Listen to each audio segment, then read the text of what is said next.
In a significant escalation in tensions in West Asia, US has launched a series of strikes on Yemen, killing at least 19 people in capital Sanaa. And this is after US President Trump announced that an attack against Houthis has been carried out.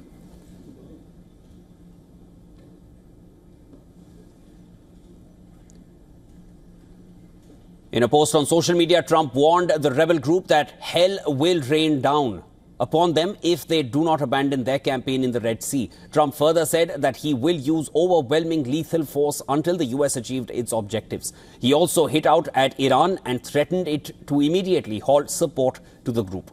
In a post on social media, Defense Secretary of the US Pete Hegseth also warned that Houthi attacks on American ships and aircraft will not be tolerated. He also wrote that Iran has been put on notice.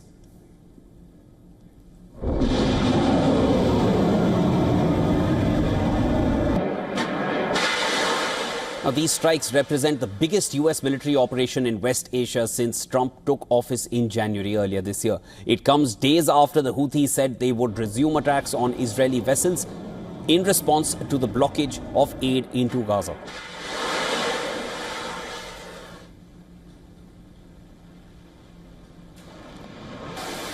These developments also come at a time when US is trying to bring Iran to the negotiating table over its nuclear program. Shortly after Trump's announcement, plumes of black smoke were seen above the Sanaa airport complex, which includes a sprawling military facility.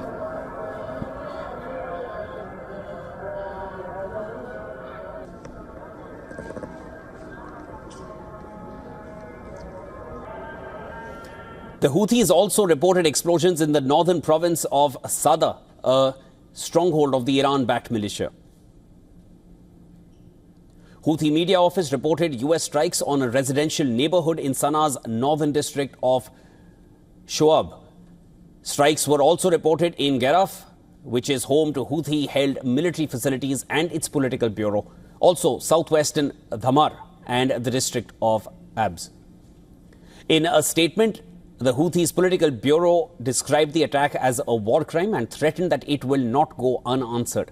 Since November 2023, the Houthis have launched more than 100 attacks in solidarity with Hamas over Israel's war over Hamas and the Israel war in Gaza. It has targeted shipping lanes in the Red Sea, disrupting the global shipping and trade network. And meanwhile, US Secretary of State Marco Rubio spoke with Russian Foreign Minister Sergei Lavrov. Rubio informed Lavrov about the US military deterrence operations against the Houthis. The duo discussed steps to follow up on recent meetings in Saudi Arabia and continue working towards restoring communication between the US and Russia.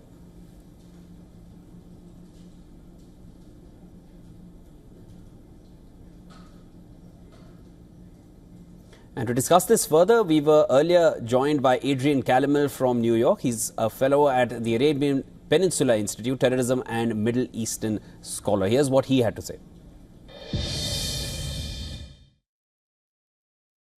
Yeah, absolutely. On the one, he's giving Iran a very direct signal. The next direct signal, I think one of them, if you want to impact the Houthis, is there's an Iranian spy ship in the Red Sea that's targeting the ships that they want the Houthis to attack.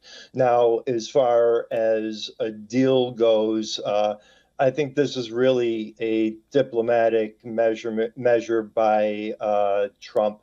He's playing diplomacy on the one side, and he's also taking kinetic action or military action on the margins, and saying, listen, we need to get to the table, but at the end of the day, Ali Khamenei's not going to agree to anything. And this will come to some type of, the maximum pressure campaign and possibly a strike on nuclear facilities in the future. It's one thing Trump has been really consistent on with his foreign policy, is that the Islamic Republic of Iran cannot have a nuclear weapon.